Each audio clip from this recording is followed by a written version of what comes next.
It's time to get your news on. We are VK1WIA.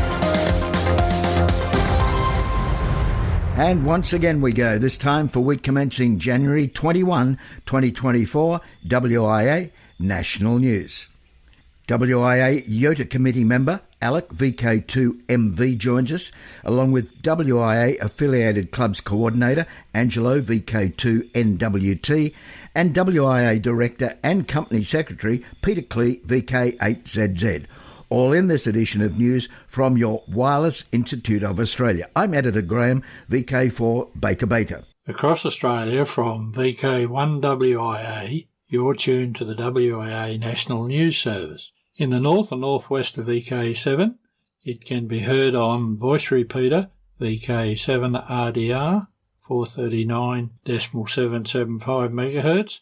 In the Ulverston area on HD Digital ATV on 445.775 and worldwide via the VK7AX video stream courtesy of the BATC at 9 a.m. local time.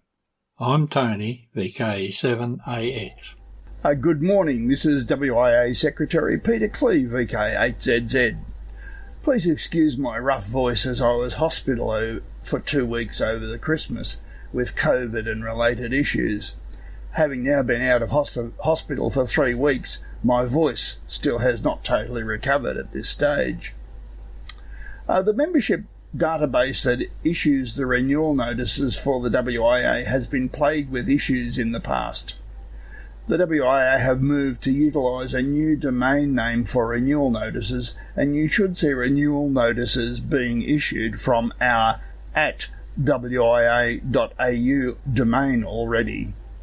Membership anniversaries will now shortly be moved to the beginning of the following month, currently noted on the database. Please log on to your membership account using the MemNet portal to check the current status of your membership. The current database used by the ACMA to record amateur licences will no longer be used for individuals and club call signs once they move to a class licence on the 19th of February. The WIA are now looking at producing a call book for use by amateurs. The board of the WIA are currently considering what information will be included in the call book and the option of opting in or opting out of inclusion in future editions of the call book. The September-October edition of Amateur Radio magazine had some issues which have been referred to the printer. These issues included paper creases, ghost images, and poor colour reproduction, and a number of other issues. The board apologised for these issues and have noted an improvement in the November-December edition.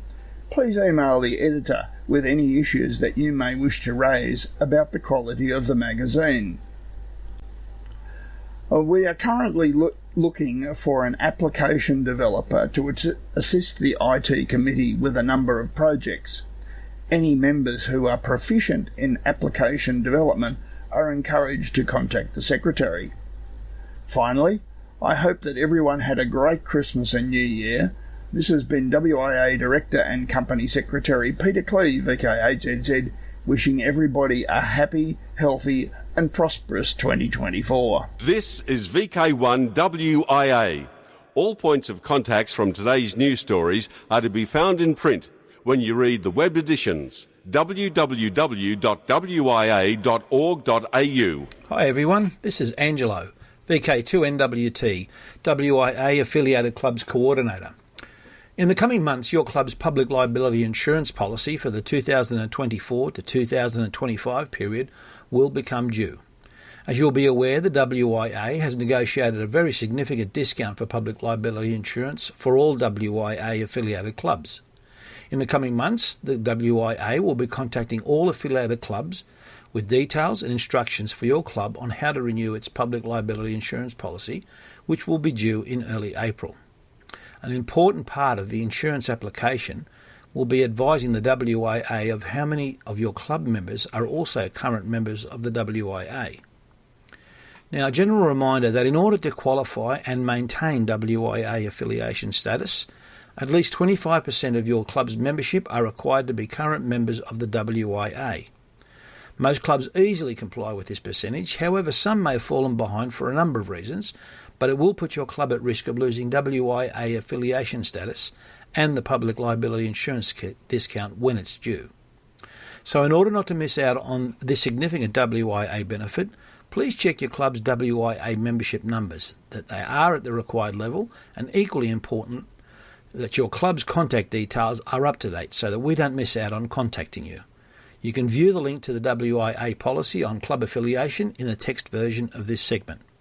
If you have any questions about this issue or WIA affiliation in general, then please don't hesitate to contact me by email at vk2nwt@gmail.com. This has been Angelo, VK2NWT for WIA National News. From here, there and everywhere, you've tuned to the Wireless Institute of Australia's National News Service. We are VK1WIA. Now, international news with VK2LAW Jason.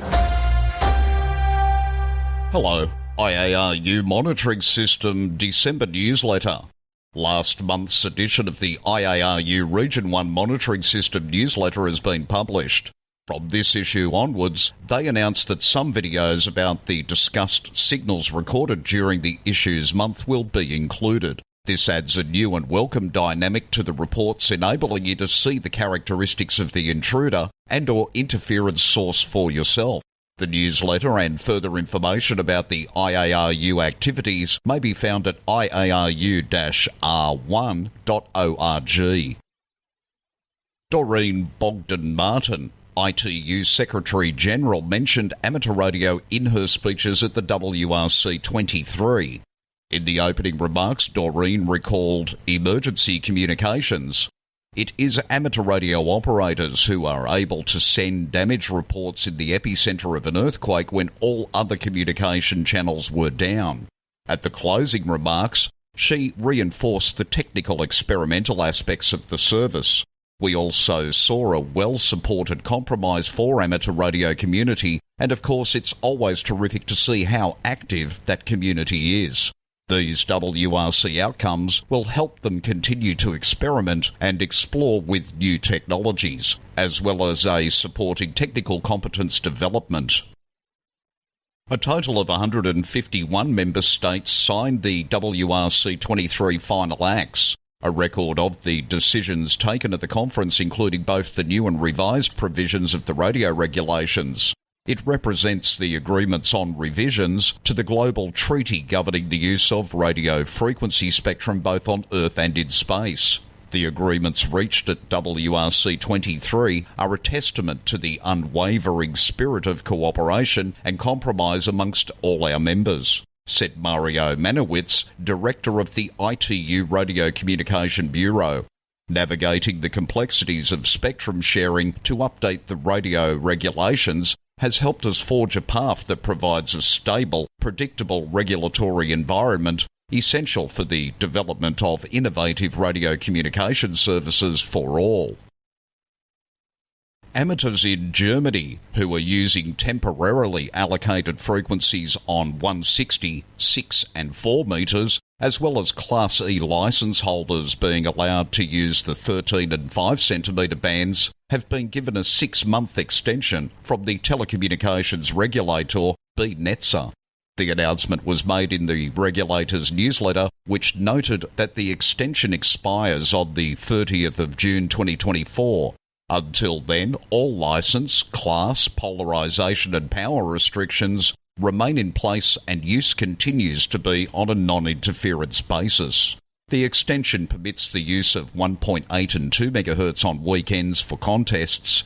It also grants continued use of 50 to 52 MHz and 70.150 to 70.210 MHz. Vulcan Centaur triumphs in maiden voyage. Peregrine lander faces lunar setback. Vulcan Centaur, a new heavy lift booster, successfully completed its inaugural flight. However, the mission took a bittersweet turn as the Peregrine lander, set to be the first American spacecraft to touch down on the lunar surface since 1972, faced significant challenges shortly after separation from the Centaur upper stage. Originally planned for launch in 2019, the Vulcan program encountered delays. However, the January 8th launch marked a significant achievement. Powered by liquid methane and liquid oxygen, the Vulcan Centaur demonstrated successful flight, a milestone for American orbital rockets using this propellant combination. While the Vulcan Centaur celebrated success, the fate of the Peregrine lander took a dramatic turn. Initial reports suggested a promising start when Peregrine separated from the Centaur and established communications with ground control. However, soon after enabling its propulsion systems, the lander faced difficulties maintaining its orientation, leading to a rapid depletion of its batteries. January 8th showcased both success and setbacks in space exploration. The Vulcan Centaur's triumphant launch demonstrated progress in rocket technology, while the Peregrine's struggles highlighted the inherent difficulties of space missions. As technology advances, the Moon remains an enticing destination, with the upcoming Nova Sea lander's launch in February offering renewed hope for successful lunar exploration. The events of this day remind us that, despite the challenges, the pursuit of space exploration continues unabated. For VK1WIA National News, in Sydney, I'm Jason, VK2LAW. Listens to radio. This is Doug, VK2DCR. Hi, this is Ian, VK3BUF. I'm Dave, VK4DAK. 7-3 from Graham, VK3GL. I'm Bob, VK6POP. 73, Paul, VK5 Papa Alpha Sierra. That's all. We are VK1WIA. Now, operational news with VK4FUQ. Felix. Hello there. Ham Radio Operational News. It's a contact sport. Now, contest operating 2024. Ross Hull Memorial Contest, running on VHF and above, now, the month of January. You nominate the best 7-day or 2-day period per category. Australia Day Contest. This contest is to encourage amateur radio promotional activity around the world and is designed to encourage friendly participation and help improve the operating skills of participants. It is held on the Australia Day public holiday, 26th of January. Amateurs here in VK will endeavour to contact other amateurs around the world. Some VK operators will be using the AX prefix to celebrate Australia Day, as is wanted by many amateurs. Scoring is distance-based and calculated using 4-character grid squares. The 2024 CQ Worldwide 160 metres CW contest takes place from 10 p.m. on January 26th until 10 p.m. on January 28th. Times are UTC. This test is intended for amateurs around the world to contact other amateurs in as many US states, Canadian provinces, and countries as possible on the 160 metre band. ARRL DXCW contest February 17-18. New Zealand's Dockwide Memorial Field Day will be 24-25 February 2024. The definition of acceptable overseas contacts has changed to Oceania, as defined by the DXCC list. These changes have been made to better align the rules with the contest objective, simplify scoring, and to use a defined geographical boundary. DX window to the world. Clipperton Island is an 8.9 square kilometre uninhabited French coral atoll in the eastern Pacific Ocean, west of Honduras. Well, it is inhabited until about February 1, and you can talk with TX5S. Look for TX5S QRV for 16 days from January 17 on 160 to 6 metres using CW, SSB, RITI, FT8, 6 metre EME and active on various birds. QSL via the TX5S instructions. The Worldwide Award 2024 has been running since the 1st of January and will finish on the 31st of January. The event is being held in celebration of the 150th anniversary of the birth of Guglielmo Marconi. The Worldwide Award combines CW, SSB and digital mode activity from special event stations around the world. Real-time award tracking for chasers is available at the link in this week's text edition of WIA National News. Special event call signs include stations from Canary Islands, Greece, Sardinia and Venezuela. VI100MB is the call sign for the Manly Warringah Radio Society to celebrate its 100th anniversary of its formation. The station closes next month, the 25th of February. QSL via Logbook of the World and EQSL. Listen throughout the year for the special call sign 9A100RKZ, marking the 100th anniversary of the Radio Club Zagreb, which was founded the 24th of March 1924 in Croatia. QSL via 9A1ADE. For VK1WIA National News, I'm Felix, VK4FUQ in Ingham. From here, there and everywhere, you've tuned to the Wireless Institute of Australia's National News Service. We are VK1WIA. Now, Special Interest Group News with VK3GTV. Cole. Hello, Worldwide Special Interest Group News, Summits on the Air, Worldwide Flora and Fauna Program, Parks on the Air and other adventure groups. In the UK, Paul Athersmith, M0PLA, has achieved the coveted Mountain Goat Award for gaining 1,000 activator points in the Summits on the Air scheme. M0PLA completed his mission on the summit of Polebank on the Long Mynd in Shropshire. The feat took Paul over 7 years following his debut activation in December 2016. For more information about SOTA, visit sota.org.uk or check out the many adventure groups, including VK SOTA, shown in this week's WIA National News script. Get your POTA on. In the world of parking, listen for 8P9CB from Barbados, IOTA number NA021, until the 25th of January. Many of his activation sites are also POTA sites, listed on 20 through 10 metres, where he'll be using CW and SSB. Now, parks a little closer to home. Marty, VK4KC, joins me. The administrators for Parks on the Air in Australia continue adding more locations to activate from. The focus recently has been on state forests as well as national and state trails. We now have 700 state forests in the system and will continue to add as not all have been entered. We have only scratched the surface with 30 trails in the system and we have many more to add. The advantage of trails is that most of them are over 50 kilometres in length, so there are many locations along the trail to choose from for the activation site, even from the comfort of your vehicle, as the rule for trails states that you have an activation zone of 30 metres from the trail. Total number of activation locations in Australia now is just over 7,500. All are welcome to participate as an activator, hunter, or both.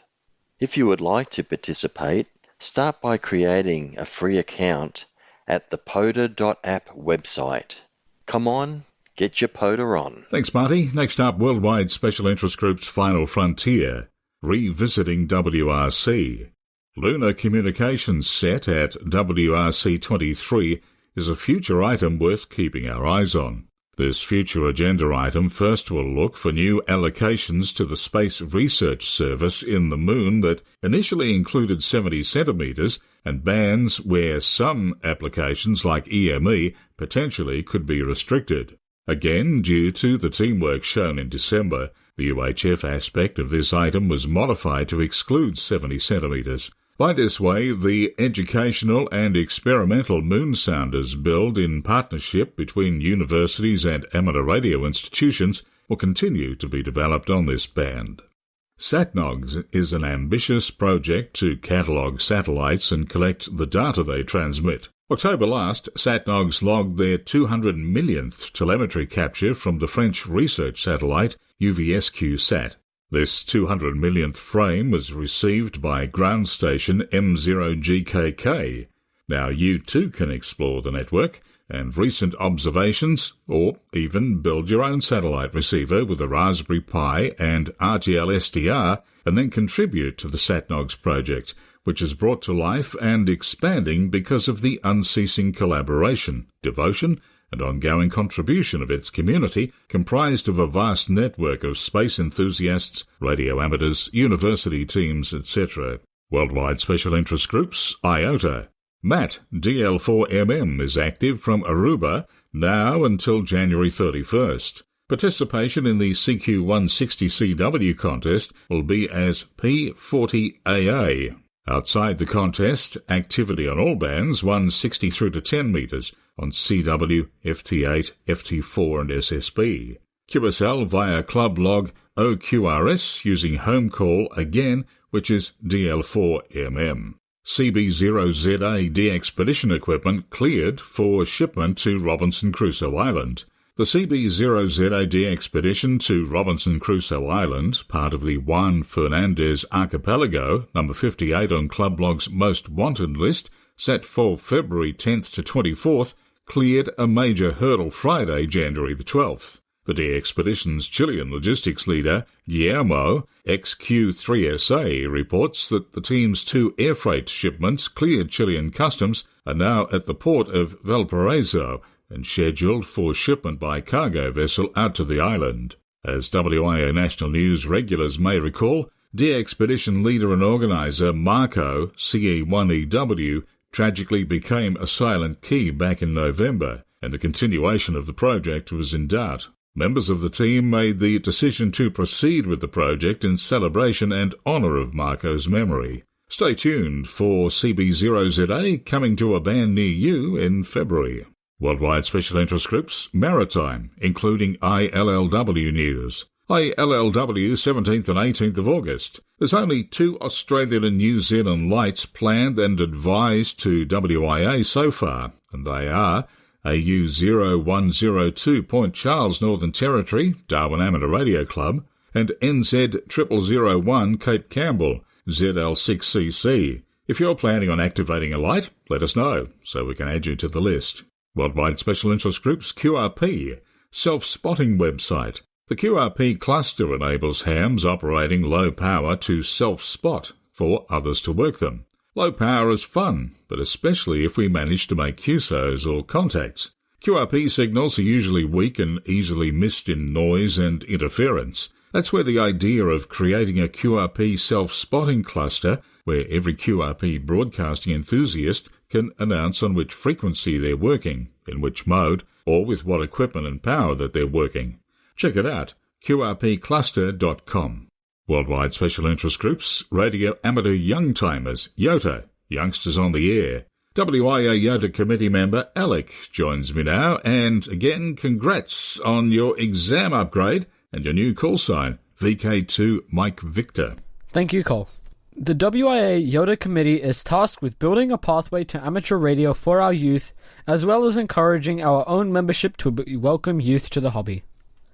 Currently, the committee consists of Steve VK6SG, myself VK2MV, and Pete VK2LP. WIA Director Peter Klee, VK8ZZ, is involved as the board representative. The goals of the committee are to coordinate the WIA's efforts into encouraging youth to enter our hobby and, more importantly, to remain in the hobby. The committee is doing this by building a strategy to help clubs encourage youth into the hobby and their membership, engage with the scouting and guide movement, and to engage with education departments across the nation to bring awareness and encourage participation in our great hobby. The WIA Yoda Committee is looking to expand its membership to include a representative in each VK call area, including VK9. We need individuals in each state to assist in forming our strategy and to encourage locally with clubs, scout, guide groups, and education departments towards our goals. Anyone who would like to be more involved in this initiative and the WIA Yoda Committee, please contact Steve VK6SJ, the WIA Yoda Coordinator, on the details in our text edition of the news. For VK1WIA National News, I'm Alec, VK2MV in Sydney. Now back to you, Cole. Thanks, Alec. On to Worldwide Special Interest Group's Radio Scouting, and it's off to the ACT. This is David, VK2DU. As a member of the Hume Region Scout Fellowship, set up specifically to get more amateur radio into the scouting program year-round, I attended the Adventures Activity Summer Camp in the ACT at Camp Cottermouth over the weekend of 13th and 14th of January, with activities such as hiking, canoeing, whitewater, rockcraft, and other horse riding activities over 8 days. My role was to support scouting members through training their foundation licence. Supported by Zane, VK2ZZS, with his Scout Hall on wheels, fully equipped with amateur radio station and antennas. There was 4 youth members and 1 adult who were keen to do the training and sit the assessment, coming from as far afield as South Australia, Newcastle, Southern Sydney and even Queanbeyan. They participated well, learned and really enjoyed the activities, even going back after we had finished the exam to play some HF with Zane into the evening. I wish them all the greatest success, with the exams on their way to AMC for processing. Yours in Scouting and Amateur Radio, 73, David, VK2DU. Worldwide Special Interest Groups, video, ATV, SSTV, and other forms such as YouTube. I'm sure by now everyone is aware of the video version of WIA News compiled each week by Bevan, VK5BD, on his YouTube channel. However, there's also podcasts available for just about every aspect of ham radio these days. But who would have thought to having one to explain how to build a junk box? Not only build, but maintain.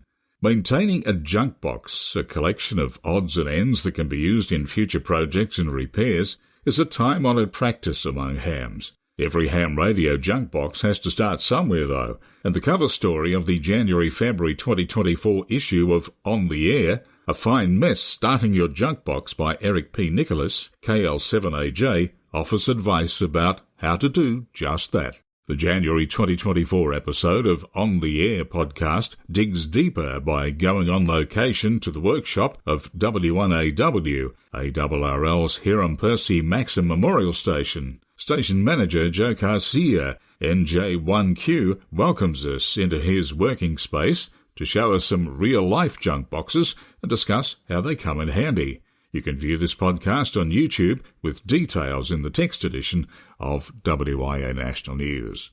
And that's it for this week for me. Catch you next time. I'm Col, VK3GTV. Across Australia, from VK1WIA, you're tuned to the WIA National News Service.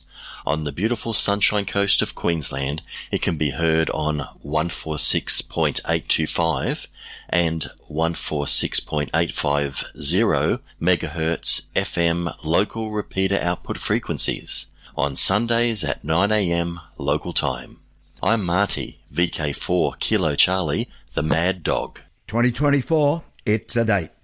Now, clubs are welcome to email text along with audio for this section, and details of all WIA affiliated clubs and societies can be found on the WIA website, including email addresses and website links. And as WIA affiliated clubs coordinator Angelo VK2NWT said at the top of this edition of WIA National News, please, would all club secretaries check and make sure your details are correct. So, coming up, February 1, Skark History Lesson at 7:30pm, Seaford Meadows Scout Hall. Barg Hamfest happens the 4th of February. That's right next door to the Barg Club Rooms at the Ballarat Airport, 10am on Feb 4. Redcliffe and District Redfest happens April 6. WIA AGM May 4 and 5 in Bundaberg. National Volunteer Week happens Monday the 20th to Sunday the 26th of May. VK5, it's Amateur Radio Experimenters Group Radio and Electronics Sale, Saturday, October 26, 10 a.m. at David Roche Park in Kilbourne. And finally, Spark Rosebud Radio Fest, November 17, Eastbourne Primary School, Allambie Avenue, Rosebud. Now, until next we meet, you're up to date. I'm Graham, VK4BB. Walk softly. All points of contacts from today's news stories are to be found in print when you read the web editions www.wia.org.au. This has been the Wireless Institute of Australia with the weekly news service. This broadcast is in text, audio and video and is accessed on wia.org.au.